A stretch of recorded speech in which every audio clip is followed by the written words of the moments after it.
This chapter had a lot going on, and I enjoyed it for many, many reasons. We were also introduced to a new mysterious character from Gourmet Corp. Toriko Gourmet number 92. Ice Hell's Century Soup. Man, I wish I had, time and everything to read and record like 20 chapters in a day, but unfortunately, there is only 24 hours in a day, and whew. Well, hello, my brothers and sisters and hunters of the Nerd Nation. I, as always, am Jim, here to bring you another review on the awesome and awe-inspiring, tantalizing, century soup-ridden tale of Toriko. Getting better at rolling those R's. Anyway, in the last chapter, we wound up having, of course, the Hellboros and the Parasite Emperor have, popped through the top and gone off to fight, and they're kind of fighting in midair and whatnot above everything that's going on inside. The Gourmet Showcase is crumbling, and as it's crumbling and kind of giving its last breath, so to speak, one last drop of Century Soup winds up falling into the hands of none other than our wonderful chef Komatsu. And the ending is him sitting there holding it, and you just feel that aura, that, oh, just the light comes down and everybody's like, so that's how the chapter left off. The chapter actually picks up right there, and it's actually kind of cool because the first 5 or 6 pages, it's initially, it's the initial reaction to that Century Soup and seeing it from Match and Toriko is just kind of this feral instinct. It's this, I want to have it. It's something I've never had before. Give it to me now. And they both actually kind of get a little bit out of their mind, it looks like, for a second, kind of like, hey, give me that last drop, knowing as well that it's the last drop. And Teppei's like, hey, listen, I want it too, boys, but you got to calm yourself down, man. You got to back the fuck up before you get smacked the fuck up, right? So anyway, he says, amongst us here, we have to figure out who is going to be deserving of that last drop. Toriko or Komatsu or Teppei or obviously Takamaru now that he's awake, or Match, right? Out of us 5. And then you get that frickin' turd burglar, Zonji, whatever his name is. And this guy, honestly, he's just, the comic relief is over. It's done. Get him out of here, man. Jesus, He's sitting there, been paralyzed chapters ago by Teppei and his knocking prowess, right? And which always sounds like something sexual, knocking. Anyway, but and he's over there. And he's like, "What about me?" Yeah, fuck you, Zongji. Anyway, so out of those 5, they're like, who's gonna be able to? Who are we gonna decide who's gonna have the last one? And I really liked how this all played out, man. First, Takamaru is like, you know what? It's fine. I'm just happy to leave here with my life. I don't want it. Don't deserve it. Don't need it. I'm not even gonna be in the mix on this one, right? And then Match is like, same thing, man. I was never coming here to actually to eat it, to drink the Century Soup, okay? And one drop is not going to go and feed the homeless children and everything else that him and his mafia guys are trying to protect and help, right? So he kind of backs out of it, So then so Komatsu, then, he's kind of getting a little bit greedy with it now. And Komatsu's like, oh, I just want to have it. It's so, Toriko, can I? And Toriko is like, I want to drink the last drop in gallons and gallons and gallons of. First, it looks like Toriko's gonna go and see. He says no. You know what I mean? Like I'm gonna take that shit. And Komatsu's like, but Toriko, and he's like, but you know what? He goes, one drop's not gonna satisfy me anyway. I want to have gallons and gallons of it when you make it. And this is what I liked about it. Komatsu, he's got that thing. I mean, Setsuno already. Remember, Granny Setsuno already has asked him for his advice and everything else, and she's like hardcore, next level type of stuff. When it comes to gourmet chef.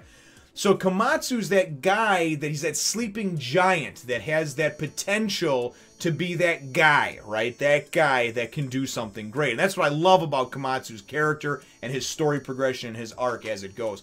So Toriko goes and he believes in me. He says, I want you to go and take that last drop of soup, which is like a big handful. And I want you to go and I want you to savor it. And I want you to go and depict and dissect and figure out exactly what flavoring it is so you can recreate that soup, right? And if you remember, Granny did the best she could to try to recreate a Century Soup, which was very tasty and very enjoyable. However, it was not exactly what they were looking for. It wasn't. There was something missing, some ingredient.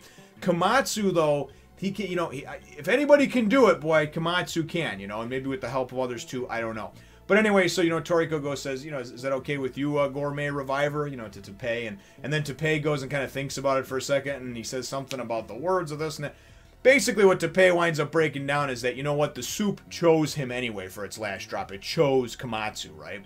So we wind up going, and Komatsu is just like, oh, and he's going to go, and he's excited, he's going to drink it up, and then it goes, and boom, it cuts to back outside, right? And we wind up seeing, and I thought this was pretty cool, we're introduced to a new character from Gourmet Corp, right? And, we wind up seeing, of course, the Hellboros and the Parasite Emperor. They're fighting and this and that. And then we go and we see just kind of a profile of a guy. And then like a profile of a dude's schnoz, right? And then we wind up finding out about this tiny GT robot. And I guess this thing was controlled by you. The guy, YUU. Not you. Brothers and sisters. Sorry to leave you hanging there on that one. But anyway, the GT robot was very difficult to control, but ultimately it did its job, blah, blah, blah, this and that, right? And then all of a sudden you go in this mysterious figure, this character, this man in black, this cloaked figure, goes and just uses this move here called Throwing Platter, where he goes and tosses a bunch of plates, right, at high speeds. It looks like plates, obviously razor-sharp plates, or with the force to be razor-sharp plates, and he just fucking cuts apart, I mean, like mincemeat, the Hellboros and the Parasite Emperor, like they're nobody's business, right? And then this pissed me off to add insult to injury. This new character seems very cool, but those two frickin' turd burglar, shit stain ass white motherfuckers, Bogey and what's his other name? Barry. It's unforgettable or forgettable names, you know. Anyway, they come falling out of, you know, the remnants of these two. Hadn't been fully digested yet by the Hellboros, and of course they're alive, right? But we are introduced to this character, and this character, this dude with the big schnoz, is Gourmet Corp Garçon, boss's right-hand man, Alfaro. So I thought that was pretty cool. He looks pretty cool. The dude's got like 8 arms, it looks like, that comes out over here, and he's just sort of got this cool, distinct feature look to him. Kind of looks like a character from the Jim Henson movie called The Dark Crystal. If you have not seen it, you probably should. It's not for everybody, but it does have some very, very cool puppeteering. And back in the day before CGI, puppeteering was the only way you could get some of these characters, like a Yoda or some of those different just iconic characters that you saw, the Muppets, obviously. That was all done through puppeteering, and a lot of that was pioneered and headed by the late Jim Henson. And very, very cool stuff, though. Anyway, so I'll get off of that little tangent over there, but check out The Dark Crystal if you get a chance. So we're introduced to this dude, Alfaro, right? And he winds up getting the kind of the lowdown on what's going on with everybody from the two dinglings that wind up falling on the ground, Bogey and Barry. And he's like, what's going on? Where's Tommy and this and that, and what the hell? So they go and run down. We presume they give him the breakdown of everything, right? And then it winds up going back to Toriko and Komatsu and all them. Komatsu, actually, it looked like he was so excited from eating the century soup, or drinking it, I guess, however you want to say it. It's always tough with soup, Are you drinking it? Are you eating it? I mean, you usually use a spoon, but I mean, technically, you are drinking it. I guess it's liquid. Anyway, an argument for another day, maybe another video. But Komatsu's just got this, like, look at it. He looks like he just had, like, the most awesome sex in his life or something, man. I mean, he just looks completely, like he just took the best shit of his life. He's just like, I just got that look on his face because he, of course, just had the century soup. So anyway, we go and we kind of get the whole, hey, you're going to have to learn how to make that. You're going to have to learn how to, and because Toriko's already like, hey, come on, get up, let's go, blah, blah, Tepe goes and says, man, we need to get out of here. He senses, and this was cool, I thought. He goes and he senses 2 very strong, like, auras from people, right? And he knows that, like, they got to get the funk out of there, and they got to try to find a different way out. Because obviously he feels like these auras, they might be negative auras that are trying to hurt them, right? So anyway, so Zangi winds up coming in handy finally and says, oh, if you'd unparalyze me, I can show you a way out. Because remember, he found the little secret side entrance labyrinth through the RPG dungeon of whatever that he was talking about 30 chapters ago. But he wound up falling down, of course, because he was running like a bitch. And then he wound up finding with his little cohorts that little, like, side entrance that took them in ultimately to the Gourmet Showcase.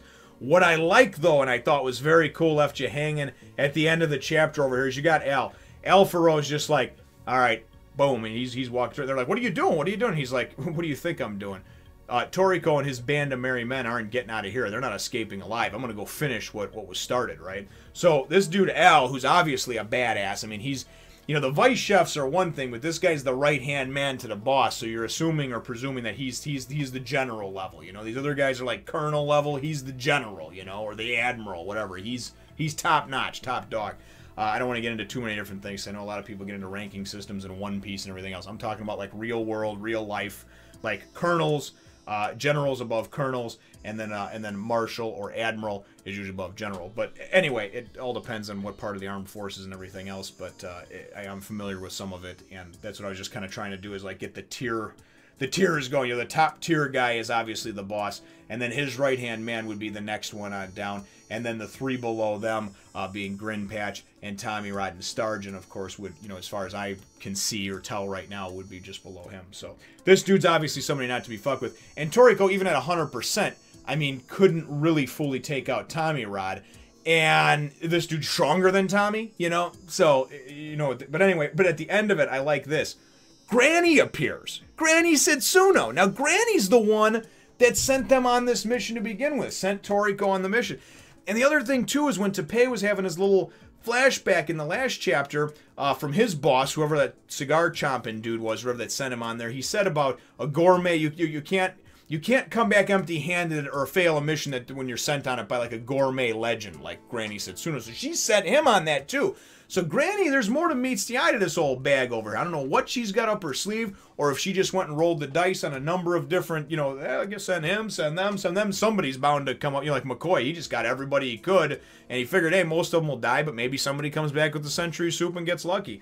I don't know. All I know is they recognize her, though, because she's just like, you young whippersnappers, and then they're like, Setsuno. Now, whether they know her and recognize her like they did with Teppei, just as somebody that they recognize because she's a gourmet living legend, or whether she's worked with them or working with them or has in the past or some kind of history conjunction, well, obviously that'll be leave to be found out. We should hopefully find out very soon. So that is how the chapter ends off, and really a very cool one for the introduction, I think, of this Alfaro character. And that leads into my chapter question, brothers and sisters. What are your thoughts on this, this right-hand man, this garçon, this guy Alfaro? Just thoughts on his look and character design. Obviously, him being able to, without even a second thought, just go and whip out and take out, the king of ice hell, this Hellboros, and then also the Parasite Emperor. These two things combined were like two titans, and he was just fucking like threw some plates, dude, and just minced them up like they were going in tonight's dinner. So. What are your thoughts on Alfaro, his design, and what we've seen of him so far? Leave your answer to that question in the comments down below. Feel free to hit the thumbs up, the like button if you should think that I deserve it. It does so greatly help me out. And it's a stupid, trivial thing, but it helps me. It truly does. I tell you, it helps. It helps for others to see it. It helps in YouTube's little magical fucking system that they have that shows videos to other people and says, you may like this. You know, the more likes there is on something, the more of a chance there is of obviously attracting or showing this or this being seen by, hopefully a future brother or sister of the Nerd Nation. So, and then, of course, subscribe if you haven't done so already. And we look forward to catching all of you in the next Fun Nation. Remember to follow me on my Twitter, Facebook, Instagram, and subscribe to my other channels, too.